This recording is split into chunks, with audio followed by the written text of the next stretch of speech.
I am Kyron Lacey's mother, and I will not accept any belated apologies. My beloved son left me 5 months ago, and you can't imagine, at the very end of his life, he still thought everyone hated him. It was an accident that had absolutely nothing to do with him, yet it not only brought him worldwide ridicule, but also destroyed his career and ultimately took his life, all because one man lied to him. Everyone blamed him without knowing that Kyron's car was farther from the crash site than his longest catch distance in college. How could he possibly have caused that accident? If not for that accident, he would still be alive today, playing in the league. The truth has finally come out. But so what? My child will never come back. He left this world full of pain, while those who so easily accused him now want to erase it all with a single word. Do you know? In his final days, he kept asking me, Mom, why doesn't anyone believe me?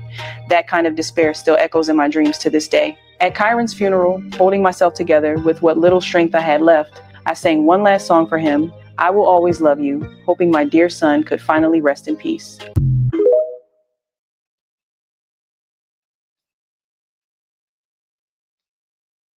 All right. Before we have the conversation, I first want to give out my condolences to the young man, his family, his friends, his teammates.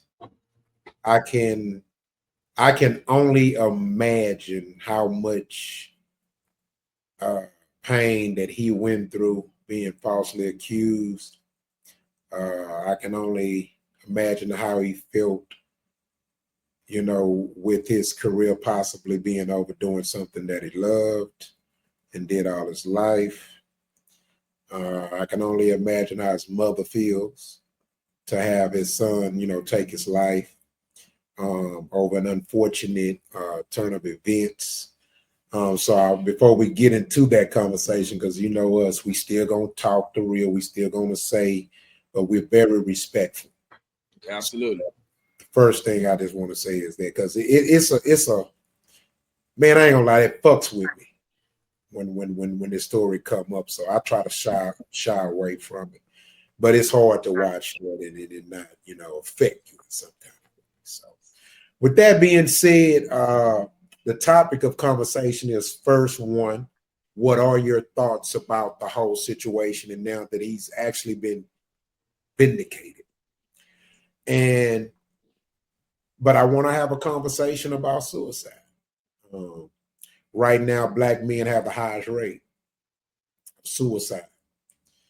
I'm not sure if it's per capita, per race, but despite it, regardless of what we're comparing it to, the numbers are it's too much. You know what I'm saying? And I know with us on the panel, we're gonna speak the real, despite how sensitive it is, regardless of how we feel about it, is what I'm saying. So I'm not gearing anyone. I'm just, I don't know why this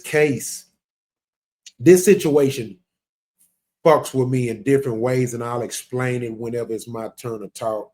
But I want to indulge in the conversation. So it's three of us. I want us to just really just open up. It just I really want y'all perspective on how I feel. But again, first thing is the top of the conversation is your thoughts on this whole case, the accident, and also your thoughts on suicide. And who would like to chime in first? The floor is yours. All right. Once again, my condolences to the family. All that, man. I'm heartbroken for what that lady has to go through with her child. I can't even imagine that. I just can't. So I can't even put myself in her place or anything like that. So my condolences. That's first and foremost. I'm probably finna say something that's a little unpopular right now, and I know it's probably not the time, and I hope we can understand that I'm not critiquing anything about this particular situation, but I want to talk about the fragileness of us as Black men, because to take your life is never the answer. I don't care what you're going through, that's never the answer. There's always a better way. And even if that better way means that you got to fight a little harder or you got to go through some ups and downs, well, that's a part of life. And that's what we all do in life. Every last one of us. There's not a single person I know that don't go through ups and downs. So we have to become stronger as people to understand that taking ourselves out, that ain't the answer. That's not it. But for what this man had to endure and what was being said about him, I feel bad because they were wrong. They were wrong for what they did, and I don't even know who can you possibly blame for this other than the people that said. But then think about all the people that ridiculed him. You know, according to what his mother was saying, all the people that were, you know, talking about him and making these judgments on him, and they didn't even know this young man. They don't know nothing about him. That's how powerful the internet is. The internet has made it to where people can have an opinion and think that their opinion is the only opinion. Well, you ain't always right, and I ain't always right. You know, hell, shit, I've been wrong on a lot of goddamn things in my lifetime. So I'm never gonna think that anything that I'm saying is just golden. I understand to understand you have to listen, and that was a part of what we just said. You gotta listen. You gotta be willing to listen to understand. Yeah, man. Good shit. First off, man, my condolences to the family, man. Like everybody's saying, man, that's a crazy situation, man. But like Quality was saying, man, as men, man, we got to get like more mentally stronger. You know what I'm saying? I can't Quality. So we got to be more mentally stronger, man. You know what I'm saying? No matter who you are, man, you're gonna have storms you gotta weather. You know what I'm saying, in your life throughout the course of your life. You know what I'm saying? I just wished that, you know what I'm saying, old buddy was strong enough mentally, man, to weather this storm, man, to see the other side of it, because the other side of it took him off. He was like taken away from all of it. They saying how far his car was from the accident that caused the accident, but he'll never know this because he couldn't take the scrutiny that was being thrown at him for the situation.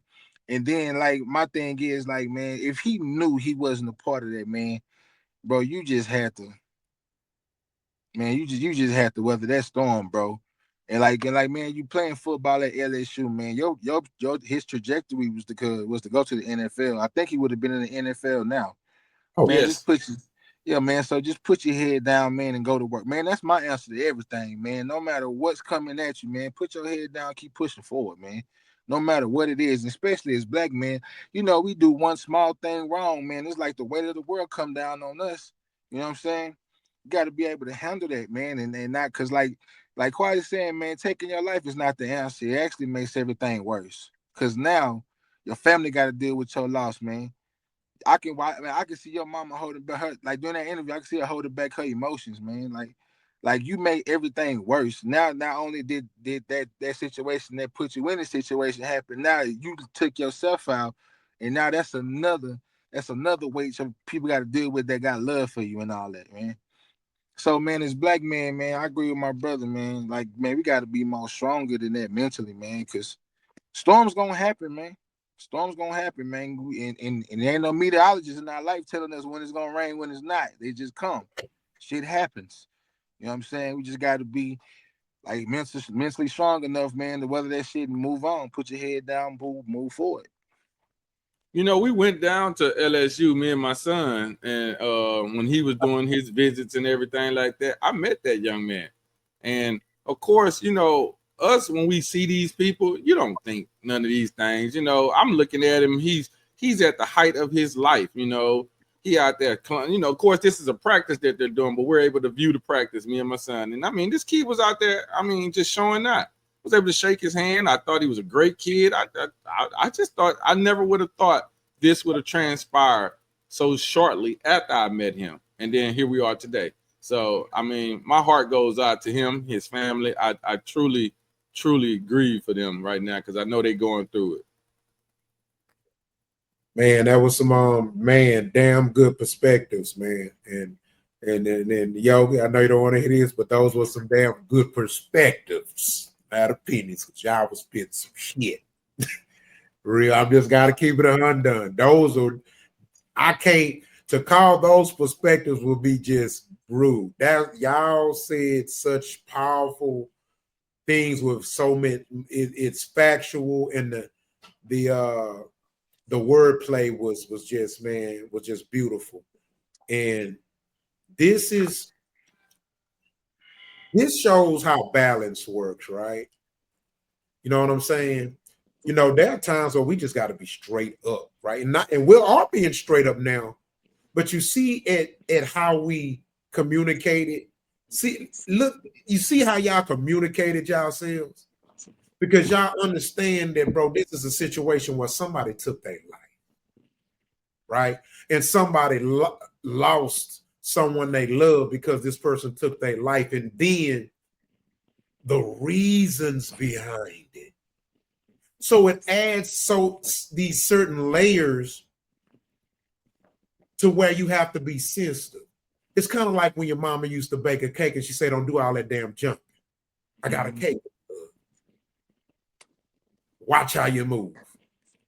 And so I think that's where we have to pride ourselves on being careful. You know what I'm saying? Because to just bust out and say, oh, we're raising mentally weak kids. Okay, what does that do? That ain't helping the situation. Yeah, man. That you got, man. And then you got to be sensitive towards the people that's hurting the situation, bro. Exactly. No matter what you say, we could have done, we could have raised, or what we could have done. That still don't take away their pain. They hurting because this man did that, bro.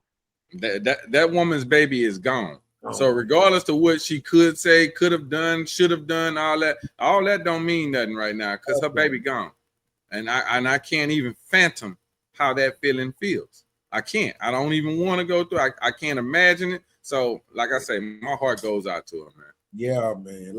Like when I see that happening, I don't think about, oh, where was the dad? And none of that matters, man. To me. Now, we all know that, of course, it would have been a different result possibly if there was a father and a man up, but it wasn't. And the man still made it. So clearly, he didn't let possibly not having a father in his life stop him. Clearly, the mother did something right. Because guess what? It still take a hell of a mama to be at those Pee-wee games, to be at those high school games. Somebody had to pay for that equipment, for his share of his equipment. Right? I know this. Y'all know this. They don't start paying for equipment until you get in school. Mm-hmm. You know what I'm saying? And so, and even still, it takes investment. College ain't paying for your goddamn flight. College is not paying. High school and college and middle school is not paying for your summer leagues. That's out of pocket. That's out of pocket. Mm-hmm. When I used to have to take my daughter to those basketball summer leagues and stuff to continue for her to grow as a basketball player and become better in order to be good enough to actually get wanted into a big college. Man, some of them camps, 1,300, 1,200, 800, 2,000. Yeah, the dedication. Not to mention, you still got to get there. I got to pay for me and the mama got to pay for to travel to that goddamn spot after I done paid for him to be there. Yeah, bro. For the other kids. Yeah. Man. But see, that's just the dedication. That's that mom. Yeah, absolutely. That's just the dedication that's to us parents that want to see our kids make it to the next level of whatever they're trying to do. So, you know, that's a sacrifice we're willing to make, man. Yeah. Yeah, so hats off. And I really don't have too much to say. I said everything. He's gone. We can't bring him back. But to all the young brothers out here that's watching and that gets this message, if you hear me, let me say this, bro. God gave you tear ducts just like he gave women tear ducts. And just like a pot of water, sometimes it boils over. You see what I'm saying? Mm-hmm. And don't you ever in your life think that you too hard to just cry. Don't you ever think in your life that you too hard to get a hug. Because when it gets to the point to where you having thoughts of taking your life, that's when you should understand that you should be man enough to understand that you can't take everything into your own hands. I ain't never seen a human on this planet that didn't need another human. And sometimes, bro, we just need a shoulder to lean on, either cry on, even if that's with another man. You know what I'm saying? Can I say something, Rock? I'm sorry to cut you off. Nah, you good. Hey man, look, man, I'm gonna tell y'all, me personally, my out like the good thing, like you gotta have outlets, bro. If you have an outlet whenever you feeling some type of way, that'll help you out a lot. I'm gonna tell you my major outlet, man. My major outlet is music. Because no matter what the fuck I feel, there's always gonna be a song that caters to whatever the fuck I feel. You know what I'm saying? So I can go cut that motherfucker on, cut my radio all the way up and jam that bitch out, get out what I need to get out, sing the song out loud. I'm gonna get it out to where when it's done, I didn't have my process to go through, because even though we speak on how logical a man is on this podcast, we have emotions too. We're not fucking robots. We hurt like everybody else. We be in pain like everybody else. We have feelings like everybody else do, man. And for you to tell somebody sit up there and tell you, oh, you a man, suck that shit up. Sometimes sucking that shit up don't work. Like Rock said, man, a ball pop, it runs over. And my biggest thing as a human, we got a cap, bro. And once that cap is popped, it ain't no telling what the fuck happened. That's how crash outs happen. Man, you got to find an outlet, man. Find you a lane, man, that soothes your soul, bro, and you can keep on pushing, man. Yeah, and I want to add to that too. And what's up, Ben? We're glad to have you, baby. What's up to the panel? Yeah, what's up? There's a saying. I remember one time I let some of the crew hear a record that I did, and it's crazy because I haven't even put it out yet. And I'll never forget. And this was kind of after we've been vibing, they was drinking and smoking. And we were just vibing, listening to different music, listening to new songs, and some of them didn't make the album. And it was one song that I had said in a verse, and it was on the end of a bar, right? So you had the first bar and then the end of a bar, which was the rhyme. And I had said, and they heard it, and I'm just letting them listening to it. I ain't trying to pinpoint words or make them focus on nothing. I'm just letting them vibe. And one of the things that they heard me say on the end of that bar was I said, sometimes I've cried trying not to cry. Them niggas say, wait a minute, nigga, rewind that shit. And I played it again, and then they heard me say it again, say, sometimes I've cried trying not to cry. And it hit them, it resonated with them, bro. And so all I'm saying is, man, I'm not a fan of niggas crying too much, but I'm not the guy to hold it against them, because everybody have different ways that they deal with what they're going through. And my whole mentality is, if crying will keep you from hurting somebody, hurting yourself, then goddamn it, cry, brother. Cry. Because we're men, we're gorillas in our animalistic form. We're strong men. But I done seen a gorilla weep. I done seen an elephant weep. I watched that animal shit. Y'all ever seen the animals weep? I seen a lion just cry. Yeah, real life tears too, nigga. Real tears. Nobody fucking with that lion. Yeah, He's gonna fuck you up. But then to watch a lion weep, that can fuck like, what the fuck? And so, man, it's just one of them things, man. It just ain't worth it, bro. And again, bro, it's somebody you can call, bro. It's somebody you can reach out to. Reach out to that coach. That coach is there for a reason. That head coach, that assistant coach, those are your mentors. Those are the people that you can look up to, Don't get caught up in this I'm a G shit. And I also want to add this too, y'all. I don't want to be too long because I have to touch this side of our brothers. Because there's two ends to this, y'all, and I'm going to expose it. When we see these brothers out here crashing out, that's their way of crying out too. The only difference is that I had came to a realization one day. When it came to people killing themselves, I had no contrite for them. I had no respect for them. But you know what wisdom taught me, and it hit me one day, bro? And y'all talk to me about this, right? This gonna be good for the viewers. You want to know what had came to my mind one day? And of course, it's from constant wisdom and growing. You know what made me stop disrespecting people that take their own life, that commit suicide? You won't believe this, bro. Because you know what I had realized? I was at a funeral one day, a relative. And the reason they died was from health complications, but the reason for the health complications was due to their lifestyle. And they didn't give a damn about that. They chose to live their lifestyle that way. And you know what, it had hit me? I went home and I was crying, and I told my child mom, I said, you know what? I gotta stop talking about people in a bad way and not respecting people that took their own life. She was like, what you talking about? What you mean? I said, because you ever thought about this? I said, at one time or another, most of us have committed suicide or attempted to. I said, the only difference between someone that takes their life instantly is that they were bolder than the nigga that's taking his life slowly. Every day.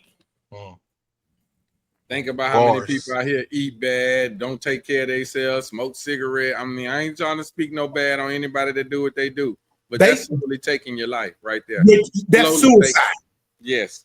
They just doing it slow. They just killing themselves slow. So who am I to knock somebody because they decide to get it over right then and there, as opposed to people out here, they spending their whole life slowly killing themselves.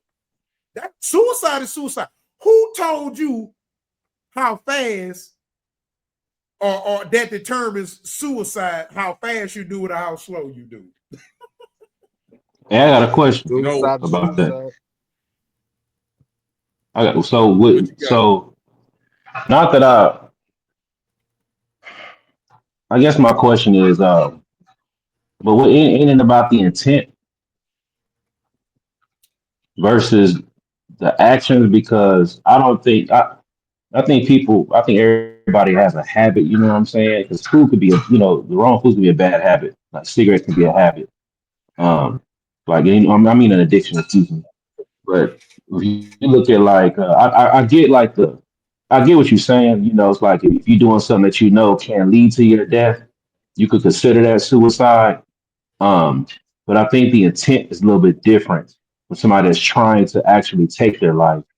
Now, if a person is like, yeah, I'm gonna just drink all this liquor and see what happens, or the doctor say if I keep doing this, then yeah, I may only have 6 months, and they keep doing it. I kind of get that, but I do think it's the intent versus just because we all lean toward dying anyway. Yeah, I guess I look at it kind of like a car accident, right? That's kind of the best way for me to describe what I'm saying. It's like, for example, like let's say you're in a car accident and you hit somebody, but you're in the wrong. Like you say, and I'm agreeing with you. Your intent wasn't to hit them. You know what I'm saying? But you did hit them. Mm-hmm. So that's kind of how I'm looking at it. Because you're totally right. Intent, doesn't mean it's intentional. You know what I'm saying? But it's like, you know this alcohol ain't good for you. You're having like, for example, I have an uncle. He was in a car accident. And one of his legs he broke. And it was broken in many places. So they had to put, that thing they put around it, like got pins and shit. Mm-hmm. Mm-hmm. So they said it's gonna take, I think, 4 to 6 months to heal. Guess what they told me? You can't drink. Guess what he did? Went drunk. He kept drinking. So that's an addiction. It ended up taking over a year to heal. He kept drinking. That's an addiction. Yeah. Guess what happened? They had to amputate. Yep. But see, now you got to look at it from this point of view. Is To the me, addiction? that's a is the slow addiction- form of suicide. Yeah, is the addiction accountable for you doing what you're doing? If you know, like it's accountability for me. If you know that this is bad for you, you know, yet you continue to do, you continue to go. At that point, you know the results of what you're doing. You know the It's results. That's it's gonna a hurt. disease. It's a disease, though, bro. I mean, I hear what you're saying. I don't disagree. It's a disease, though. Addiction is a disease, and it's funny. Like I mentioned before on a previous show, that, my biological father, he was an addict all his life, in and out of prison, my whole life, and that means that I could be susceptible to having that same disease if I don't watch, my habits, and and that was one of the things. Like I said, my mother, she never talked bad about him. She would always say that he's sick. That's what she always said. He's just sick. He just sick. He just sick. I didn't really know what that meant until I got a little older and started learning about stuff. We learned about DARE back in school, but it's an addiction, man. So even, I got close relatives that they go to the hospital for their habits, whether it's smoking or drinking or whatever. And even when the doctor, and it could still go back with complications because of that. And at the same time, it's like, yeah, you got to be accountable for your own actions, which is facts. If it's like you got this issue, you can't get it over with. I mean, you can't overcome it by yourself. You're supposed to go get help. And people are like, they think in their minds, well, I can just stop. I can just stop. Or some people probably, they're like, well, look, if this is the way I want to choose to go, not that I want to still be here for my family, but when it's my time to go, I'm just going out on my own terms. So it's a very interesting topic, man, because I hear the perspective.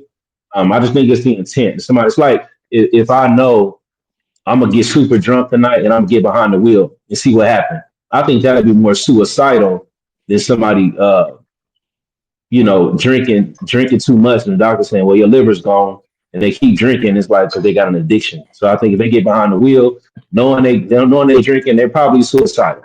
I think that's like the difference on the intent. Well, so let But me see, ask you this. I think I think that's kind of what I'm getting at is that what made me stop being disrespectful to those that committed suicide was that when you really look at it, we're all capable of being suicidal in one form or another, whether it's taking it instant or just a slow death. And the reason why I say that is because, okay, so let me ask you this. Do you think the quote unquote the addiction and or disease, does that rid the person of accountability for what I would consider slow suicide? No, I don't think it does. I think you still have to. It's like the first step. They say the first step is recognize you have an issue, right? Gotcha. Even so, the crazy part is even when people go sober, they still have that disease. It's still there. It don't just go away. You know what I'm saying? It's not like since somebody got a drinking problem, they go to AA classes. They supposedly always go to them classes because when they stop going to them classes, it's so much easier to slip and fall off that wagon or relapse because it's always going to be that disease is always there. Some people are just more prone to picking up habits than others and addiction. So this accountability is number one, but some people don't want to come to the realization that they got a problem. Gotcha. Yeah, but T-Dot, can I ask you a question? You don't think that accounts like you don't think them people sitting up there having that issue and they got to do everything they got to do to avoid from having that issue? You don't think that's a mind weakness? I think me personally, I think that's a weakness of your mind, bro. Is to sit up here and know something's bad for you, you know it's killing you, but you still doing it because you don't have the mind. Because in your mind, I need it. You know what I'm saying? That's like to me, that's weak. That's weak to me. I think maybe I think it's perspective. Yeah, you can call it a weakness. It can be a weakness. But they're triggers. Like I said, it actually is a disease. So some people they carry that gene or it's in their DNA to be more prone to be addicted to things. And like I said, that's why I know I got to watch what I do because I know my father. You know what I'm saying? I know he was an addict my whole life, and he just been sober going on. Let me see, 4, maybe 5 years now. You know, on hard. I know he should smoke his weed and drink his liquor, but beyond that, you know, other stuff. You know, he's hooked on crack for many years and stuff like that. So yeah, it is a weakness of the mind in some instances. But you know, like I say, that's just why they have to have a support group, because it could be something can trigger that, whether it's some kind of trauma. And so yeah, I don't know if I would say they're weak in the sense of like how they are, but it's a weakness that they do have. I will agree with that. Yeah. It's like sugar though, man. Like, you ever try giving up sugar? Yes, I got a story about sugar. I mean, most people, that's more addicting. Sugar is more addicting, or one, I think, molecule off of crack. Yeah, Bro, sugar is extremely hard to break. it's the worst Most addiction people, on the man. I believe that. You know, most people not gonna give no sugar up, no matter how. You know, you'll stop. Your body gonna start craving it so much that you're gonna find a reason to get that sugar in your system. That's just it's just like a drug. Let me explain that sugar thing to you, right? So I'll never forget.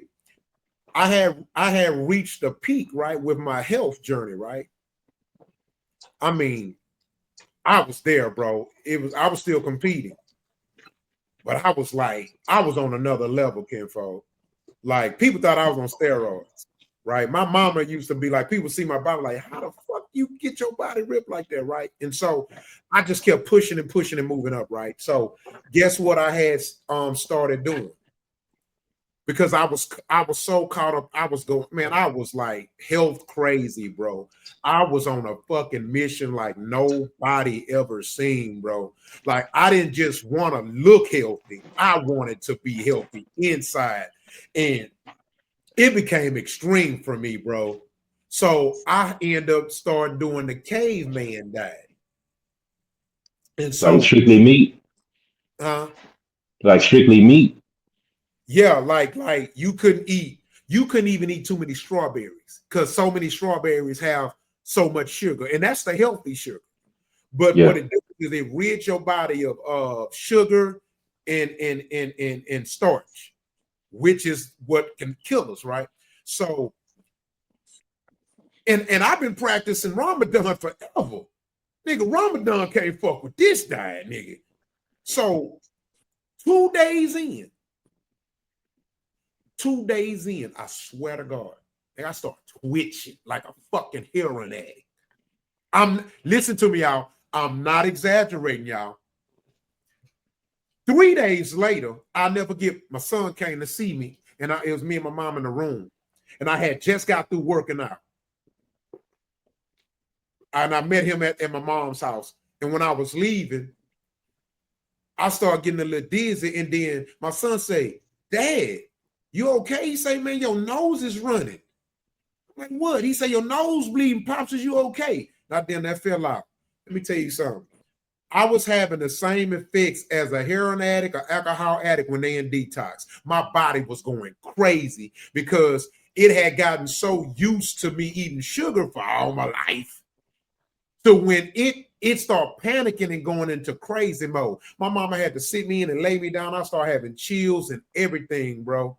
And I worked in halfway houses and in rehabilitation centers, so it fucked me up too. I was like, what the fuck I got on drugs? It's real. Bro, you It's ever seen somebody trying to stop smoking cigarettes? How they get the mood swings?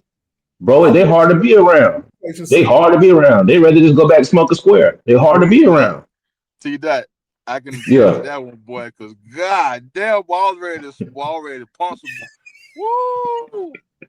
Woo! Hey, man, but I heard them urges though, bro. Man, I like mentally, bro, I was strong enough to say no, I don't need that shit. Yeah. And then plus where I work, I'm in the middle of nowhere.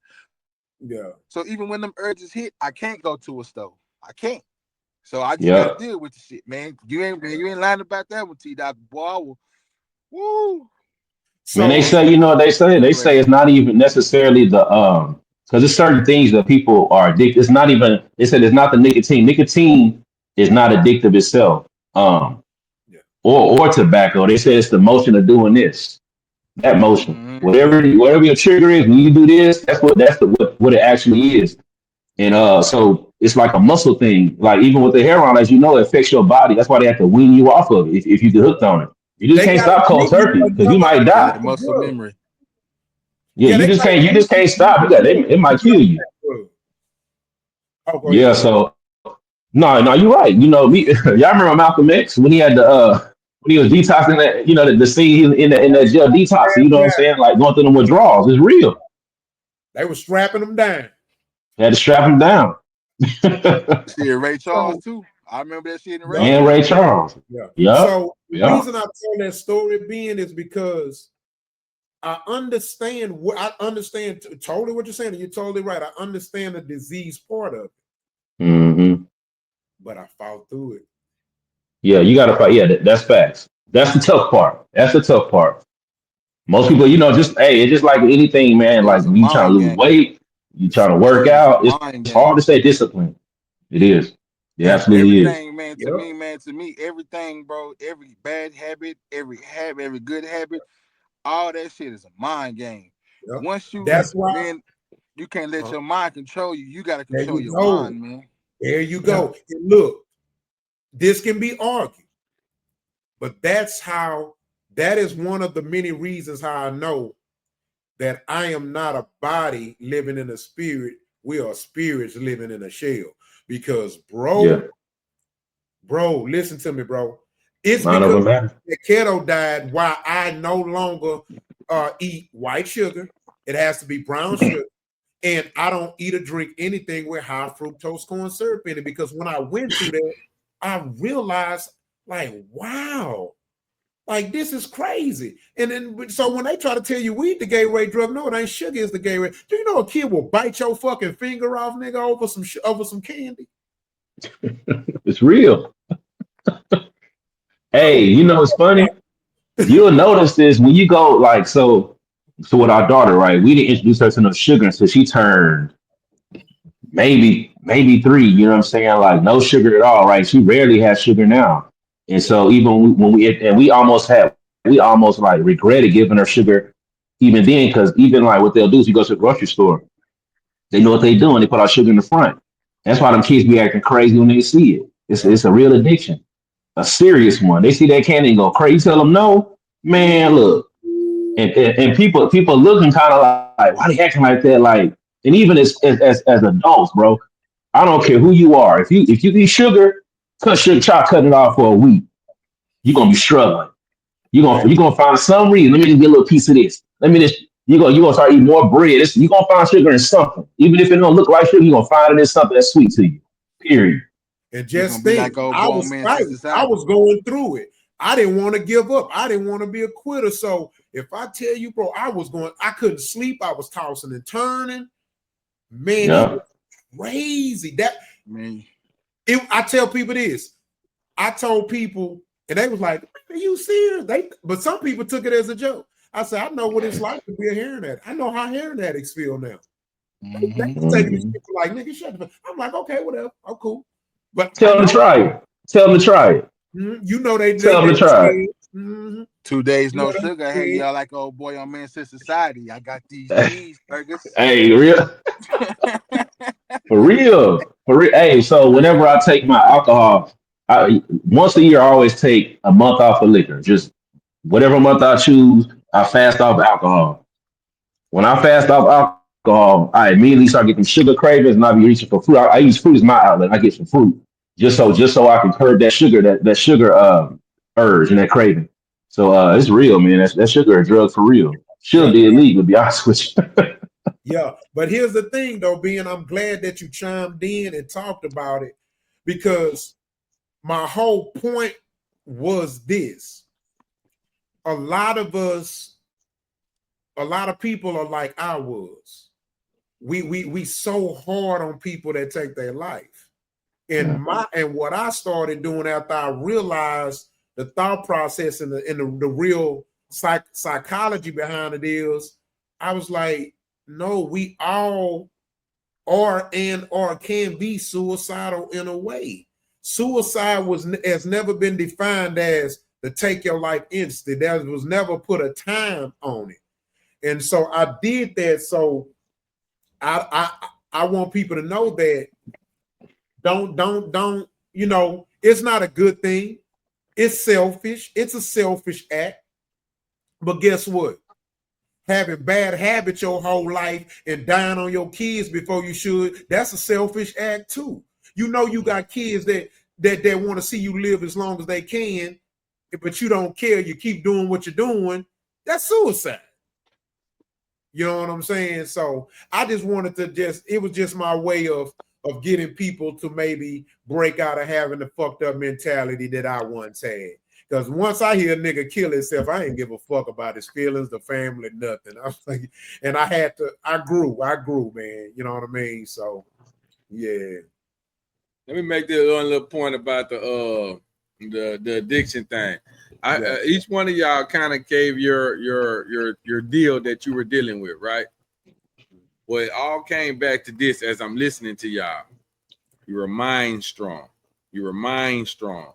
Because your mind told you that you knew that this was bad for you, so you knew you had to do something to stop it, whether it be taking your time with it or not doing it no more, whatever it is, you had to be committed to what you were trying to do. So that's where the mind strong part come in. When Yogi first brought that comment, I hate to even use you like this, Yogi, but I got to.